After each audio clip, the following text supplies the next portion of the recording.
Don't Tell Me the Time, from the album Policy, Martha Davis's first solo album back in 1987. Martha's my guest here on Revenge of the 80s Radio.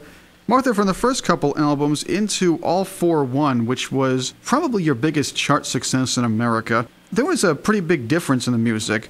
It took a sort of a darker bend in the first couple of years and then became a little more... M-O-R.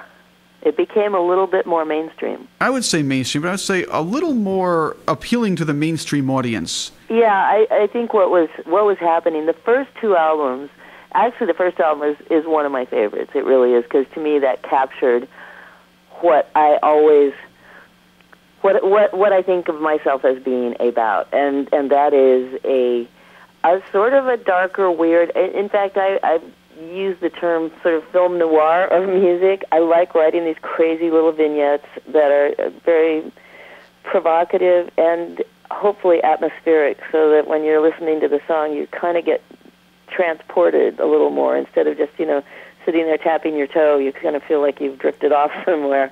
And the first two albums were, especially the first album, was literally we were playing Madame Wong's every week, and sometimes up to 3 and 4 times a week. And Carter, the A&R guy from Capitol Records, had come down and seen us and was very sure that we were going to get signed to Capitol Records. In fact, he was so sure that we were going to get signed to Capitol Records, he booked recording time like months in advance. And there was a bit of a feeding frenzy about the Motels, because everybody had, the record companies had just found out that there was some local talent in their backyards when the Knack had a big hit and stuff like that. So there was a lot of A&R guys out scouting for new talent, and we had a buzz going on. So there was some definite interest from different labels. But Carter was sure we were going to end up on Capitol, so he books the time, and we finished playing our sets in Madame Wong's, Friday night. Saturday, I think, was a day off. Sunday was Mother's Day, and Sunday we signed the contract, and Monday we went into the studio. Now, that really doesn't happen to a lot of bands, because usually you get signed to a label, but there's like months of legal stuff back and forth. Well, that had all taken place, and by the time all the legalities were straightened out and everything was done, boom, we signed the deal, and next day in the studio. So it was a real whirlwind, and it was very kind of confusing. I mean, it was kind of like, here we are, this little street band trying to make it, and then boom, in a recording studio. But what Carter did was he just let the band do what it did. Basically, we played the same set that we played at Madame Wong, sort of the day before yesterday, kind of thing. And he is one of those producers who, there's all different kinds. Some are totally hands-on. Some want to make everything theirs. Some come from an engineering standpoint. Some come from a music background. Carter is one of these more zen producers. He kind of sat back and let us do whatever it was we wanted with little interference. So you pretty much in the first album get what the Motels were about. And the second album, still more of that, but there was more co-writing. I think there was more of my stuff on the first one. Second album changed guitar players, too, from Jeff Gerard to Tim McGovern. And Tim McGovern was a huge musical force. I mean, he's just a brilliant musician. Also, my boyfriend at the time. Not so good as a boyfriend as a musician. But so that album had changed a lot because of his influence. He was he played drums and guitar, and he was just a very visionary kind of musician. And then we recorded the third album, which was called Apocalypso. And Apocalypso was pretty much done completely by Tim McGovern, even though now we had switched over to producer Val Garay from Carter. But Tim McGovern, being as strong as he was, had pretty much made that album himself in terms of the vision of how it sounded and stuff like that. I still wrote most of the stuff, but he was very dominant in how it sounded. And we brought that to Capitol Records when it was finished, and they said, you can release it if you want to, but we're not really going to promote it because it's just a little too freaky. They thought it was too strange. So, and they said there was no singles on it as well, even though Only Lonely was on that album. It just was produced differently. What did they so know, at that right? point, Tim, who was being not a good boyfriend in some ways, it wasn't good. So I fired him as guitar player and boyfriend. Val Garay then steps in and takes over. Now, Val Garay, who had been known for Betty Davis Eyes, that was his big hit before we went to him, then came in with his team of guys that are very, very, very much a very pop machine.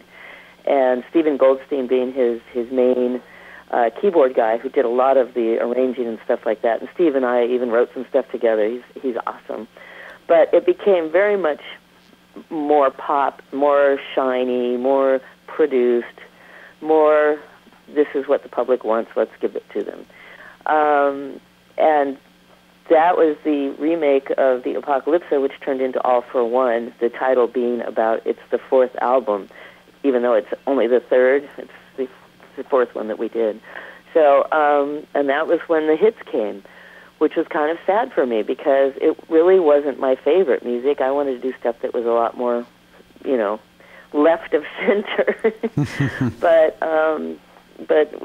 I stayed with Val for one more album, and then he was very difficult to work with, and I kind of had it. And so I moved on from him to Richie Zito, who was the exact opposite. I mean, Richie is a love. He's just like the greatest guy in the world, but even more pop, I think, than Val. So what was happening to me is I was moving further and further away from the direction that I wanted to be in, and it was pretty much at the hands of producers because that whole time, even though I was the front person of this band, I didn't really have the confidence. Even though I wrote the music, I didn't have the confidence to stand up against these powerhouses of, musical, vision. And I think I was intimidated because they've been doing it, for years, and what do I know, and blah, blah, blah. Surely you got to stick some of yourself in these songs, even if they were heavily producer-influenced big hits. I did insert myself, but I would insert myself mostly just melodically. I mean, I would come up with sing lines that people should say, have in the song, but I was just never that sure of myself in terms of, and it's just like, also, I think I'm one of those people that is easily sort of, I can be easily bulldozed. Let's just put it that way. If somebody comes in and they're like, I'm gonna, la la la, I'm like, okay. The other thing is, as long as I'm making music, I'm still having fun at some level. Even if it's not the music that I would like, I don't get frustrated because I'm making music. It's great, But this has all changed now because in the last years, I've become very, very, very much more involved in how I do music and what I'm doing, and very much more involved with sonics. I'm producing myself. I'm even producing other people, so that part's changed now, thank goodness. You did allude to the album Shock a little while ago, and after that one, around 1987, you decided to go out on your own. What prompted you to leave the Motels? It had just gotten to that point where the band was no longer the band that it used to be, it's difficult having a band under any circumstances because it's like being married to 5 people at once, and we all know about being married to one person. There's a lot of personality. There's also pressure from the outside. There was always pressure from the record company to divide them from me, to make me, well, you're the star, they're just, nobody's coming to see them, blah, blah, blah, blah, blah, blah, blah. Now, whether it's true or not, I didn't want to hear that at that point. And I'm like, no, it's the Motels. It's not Martha Davis and the Motels, and I was real vehement about it. This is a band, darn it, and we're sticking together as a band, to the point where actually I kind of shot myself in the foot because when I did go off on my own, people knew the Motels but didn't necessarily know Martha Davis. So I did a good job. But at the end, what it was we were just, the money had run out, and the wedge that the record company was driving in between the band members and myself, and also producers do the same thing. Producers like to work with their own guys, and so they would band would come in and they'd say, yeah, I'm going to have so-and-so play drums on this, and I'm going to have this and such, and it just gets demoralized. And I think at the end, all of us were totally demoralized the Policy album started out to be a Motels album, and we were all, getting ready to go in and record it, but it was just, there was no love left, in the sense that we love each other, but there was no love left for the project. And one day, I think it was Valentine's Day, actually, as the guys would straggle into the studio one by one, I would take them across the street, buy them a drink, and fire them.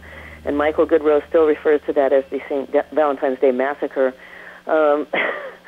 And what happened then was there was this void where I didn't have a band, but I had a record that was due and a producer, and so then it turned into just this crazy pop put-together thing where Richie hired all these guys, the record companies, decides I need to play with all these. I mean, Kenny G's on that record.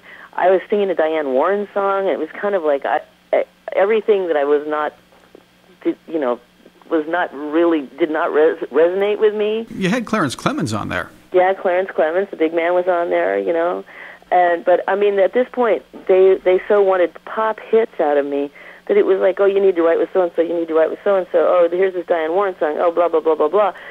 The whole point is that I'm a songwriter. That's what I am more than anything. I don't want to be a diva. I don't want to be some big, singer star. I don't want to be Celine Dion. I want to write songs. So what had happened was I had gone completely against what I got into it for. And after putting together my own tour in Australia and redoing my publishing down there, and because the record company didn't want to do it, they said, no, we can't afford it. And so I kind of set it up myself when I was there on a promo tour. And I went down and did this grueling tour, like really one of the craziest Australian tours ever. And got back, and I just called my lawyer, and I said, get me off this label. I can't do this. This is just not what I want anymore. And for the first time in my life, I went for 1 year without writing a song, which is really bizarre for me, because ever since I've been 15, I've been writing, I write a lot. I've hundreds and hundreds, probably thousands of songs. So it's, it ended up very, very sad. And for a year, I didn't, like I said, I just upholstered furniture. I'd buy, pieces of, I love furniture. I'd buy pieces of furniture at the thrift store and redo them. And I didn't do any music. For 1 year, I just didn't do it. And then, of course, I started back in again. And I really started all over. I started from the complete bottom. I got a bunch of really young kids up in Ventura that had never been on a label. I mean, this is me. I've been, I've toured the world. I've been on Capitol Records 8 years. I went back. I got some young guys, put together this band, basic garage band, and started all over again from the very beginning. And I worked through it. But this time I was really present, because I think during the time that I was going through my initial success, I was so traumatized by the death of my parents, by the fact that I was, I think I was sort of on automatic pilot the whole time. It was a very sort of darkness to it. Only the Lonely Can Play is all about that. It's about that feeling of, oh boy, here we are driving in the limo with roses and champagne, and my heart was pretty much breaking at that time. So it's been a long trip, but now I'm working myself. I worked myself through many incarnations of new bands, sometimes even changing the names to Martha Davis Jr., or for a few seconds it was the WMD's Weapons of Martha Davis. There you go. But finally, coming to the point where I now play with a lot of different musicians. Like, I have some musicians in L.A. that I love, who I love to play with. I have some new musicians in Portland that I play with, spending a lot of time in the studio. So it's come full circle, but at least this time I'm sort of in charge of it.